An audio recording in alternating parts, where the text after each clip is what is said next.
This drill is called the hog draw drill. Stands for hand on gun.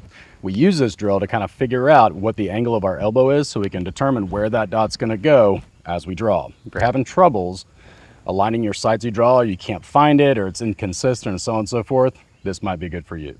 From 5 yards, you're going to be shooting either the upper half of the A zone or the head box or whatever, but I highly suggest just use the upper half of an A zone or an A zone. You can determine where your shots are going to be left and right.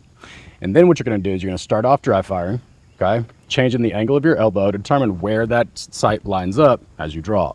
Then you're going to start off with 1 round, and then you can work your way up to 2. We don't want to stay at 1 round very long, but we want to hold that up through a multiple shot string. And we'll talk to you about shoots and no shoots here in a second and how you actually train it. All right, so why do we do this drill? So first thing, how many of y'all have trouble when you draw your gun and that sight is just inconsistent, or sometimes it's high, or sometimes it's low, or sometimes it's left, and sometimes it's right? Well, that's pretty normal, right, for a lot of people. No big deal. Like, it happens for everybody, at least at some point. So the first thing to understand is everybody's different. You have shooters that are more, let's take like a JJ Racaza type, right, or a Christian Silo. Like, they kind of shoot a certain way. Or you take a Bob Vogel, he shoots totally different than those guys, or Eric Graffel, or some of the guys in the tactical industry and everything else. Everybody shoots different. We all have different body types. So that's kind of one of the first things we got to understand. So first, you got to just do what works for you. But we know that we have 2 directions we're going to try and align this: left and right, and up and down. So to kind of figure all that out, one of the best things I ever heard was, to know what right is, you got to know what wrong is. So as we go through this drill, we're going to show you what wrong is, and you're going to identify it so you know not to do that. Okay, and that's mainly going to be on the left and right alignment that we do. We're going to use that from the elbow. Okay, so everybody's different. Everybody has a slightly different draw. So what we'll do is we'll take you through that and kind of show you how you can figure that out for yourself. So first things first. One, obviously, the gun is clear, right? Because we are going to dry fire first to figure this out. So how do we generally teach the draw? Look, man, there's, again, lots of different ways. Generally, how we like to do it is we like to think when we draw the gun, we can make contact, right? So touch. Once I clear the holster, I rotate the elbow forward to where my hands come together, and then I press it forward. So all that is touch, rotate, press. I bring that gun straight up. Touch, rotate, and press. That's how we teach the draw. Now for this drill, it's called hog draw, hand on gun, okay? I'm sure there's been many people that have done something like this too. We just happen to be what we call it. So we're gonna start with our hand on the gun, so we can cut out all this other stuff first and really isolate this. So my hand starts on the gun. This hand starts staged. Whenever I go for the gun, where does it go? That support hand? Well, I like to stage mine right about here. So our starting position is gonna be right here, and we're gonna go up, rotate, and press, and bring that gun forwards. Up, rotate, and press. Up, rotate, and press. And we're going to do that several times. So now you understand, generally how we like to explain the draw. That's fine. You do you, whatever. It works for however you do it. Now we need to talk about that left and right alignment. This is a big deal when people get, on target. They draw the gun and they're like, sometimes off the left, sometimes off the right, so on and so forth. So first thing, imagine you're the perfect, anatomically correct human, right? Like that little Da Vinci diagram, whatever you got on the arms. Like, you are the perfect human. If I was a perfectly built human, perfect mobility and all this, my gun would go exactly on the 3 o'clock of my hip. And when I went for my gun, everything would be in alignment. My shoulder would rotate, or my elbow would rotate under the shoulder and would be up on target. But it's probably not like that. You might be a bigger guy, right, or gal, and you might be a smaller person. You might have longer arms. You might have this. You might have that. It might be real tight through your mid-back, your thoracic spine. That's a big deal. That can really affect your draw, especially your shoulders being hunched over. So we just got to find what angle this elbow's at that's going to cause that to happen. So if you look, what I'm going to do is I'm going to go ahead and load up. I'm just going to show you a little something here. I'm going to demo it.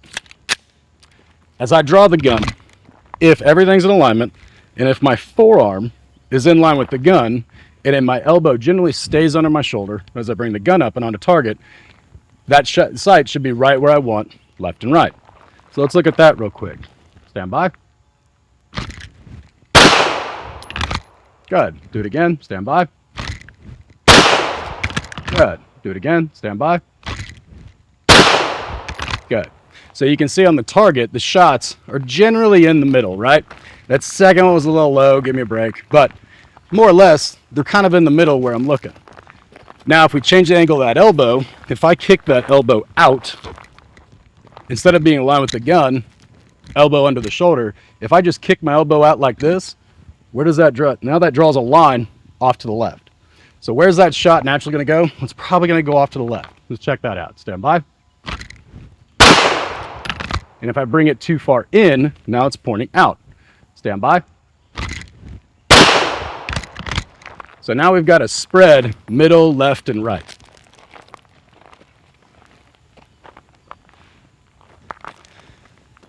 So here's what we're gonna do in dry fire. What you're gonna do is you're gonna play with that.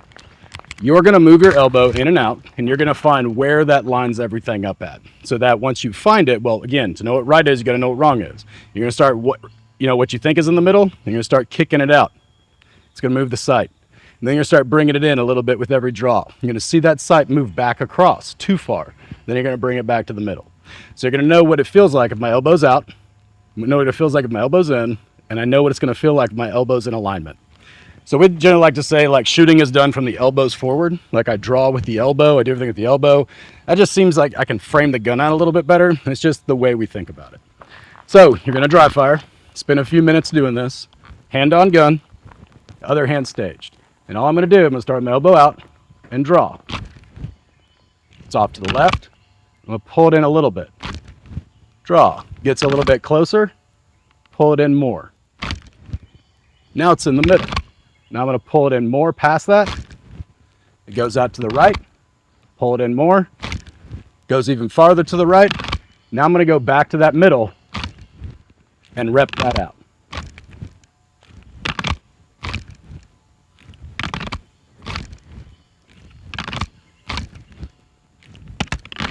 And you should be able to do that in dry fire several times to get it to line up correctly. Now it's time to figure out that up and down alignment. How many of y'all have had that? You draw the gun and the sight's really high, or you draw the gun and the sight's really low. Well, that could be dependent on a lot of things. It could be dependent on the grip angle of the gun, how you're holding the gun, how you're presenting the gun, all that. So first let's talk about, and most people have Glocks, so let's just talk about it from a Glock perspective. This kind of works for anything. But first thing you understand is the Glock has a steeper grip angle, right? A lot steeper grip angle than some other guns.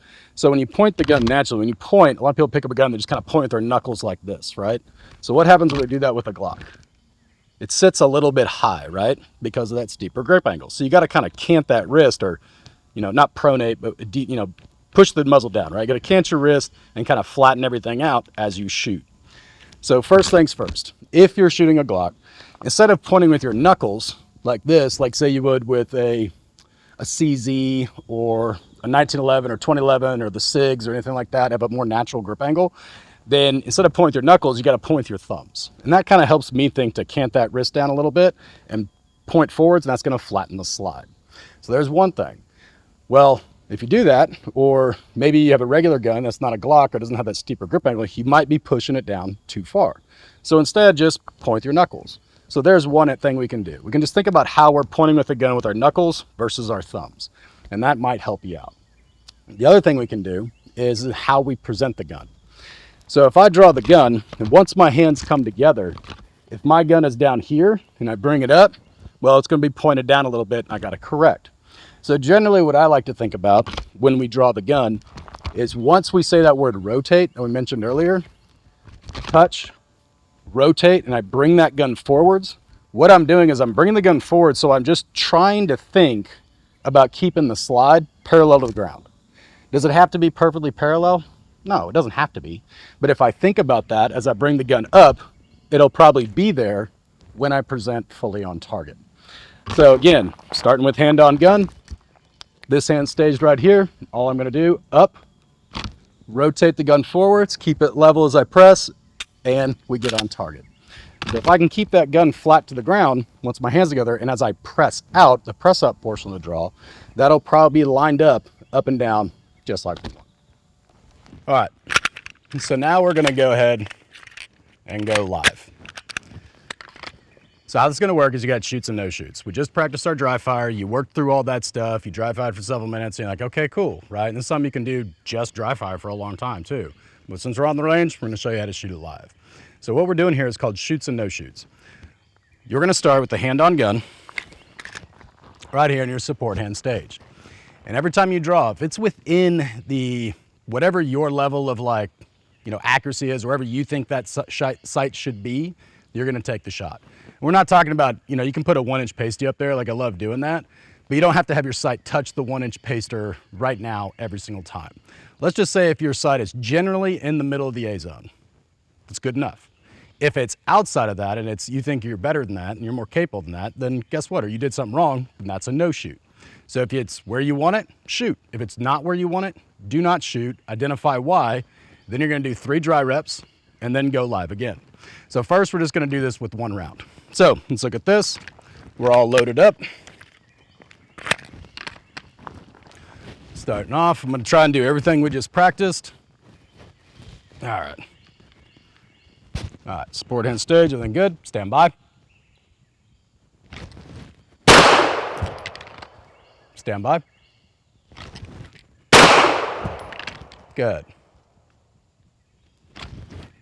No shoot. So that time we got a no shoot. Did you happen to see why? Well, elbow kind of kicked out just a little bit right before we drew.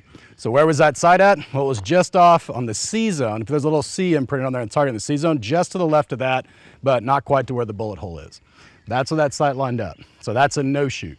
So what do? Well, I'm just gonna draw 3 times without pulling the trigger. Set that shoulder, set that elbow, everything's good. Good. Good. Good. And go live. And we're back. So you're gonna continue to do that. You can do that with 1 round. Starting off, I suggest you get a few more reps in, and then try doing it with 2 or whatever you want.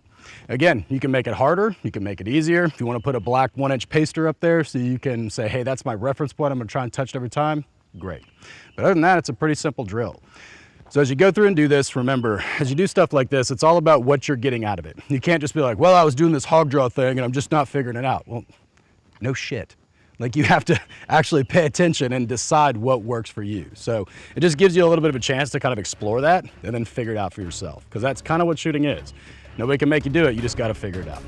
So shoot it, let us know what you think. Again, if you want to like, subscribe, share, whatever, if you want to tag us, like, we'll post that stuff, man. So give it a go, let us know how it works.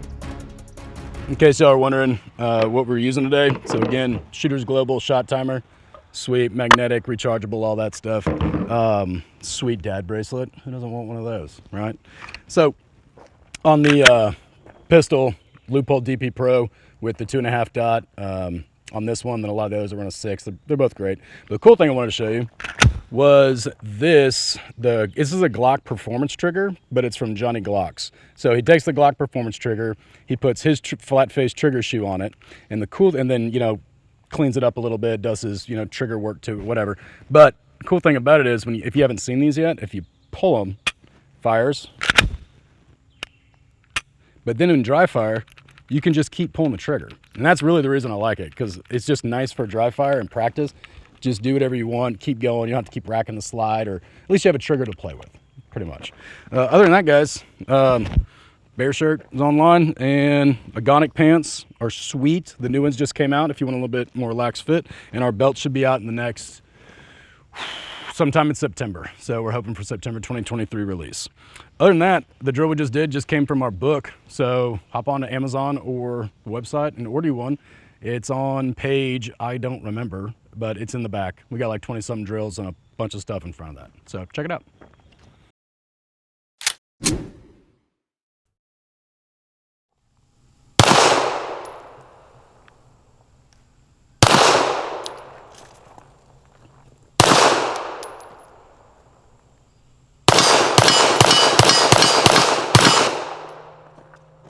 You're quick, dude. You've always said that. You get that gun out fast, man. Like, there's something about, don't take this the wrong way, but Asians and fast hand speed that just f***ing. Hey, Tom. Yeah? You know my daughter's favorite dad joke? Oh. Why did the hipster burn his mouth? Young. You should know this. You live in Nashville, the home of hipsters. Oh, okay. Why? Because he ate the pizza before it was cool. Huh? Huh? It's pretty good. Don't give me that. That was a good joke.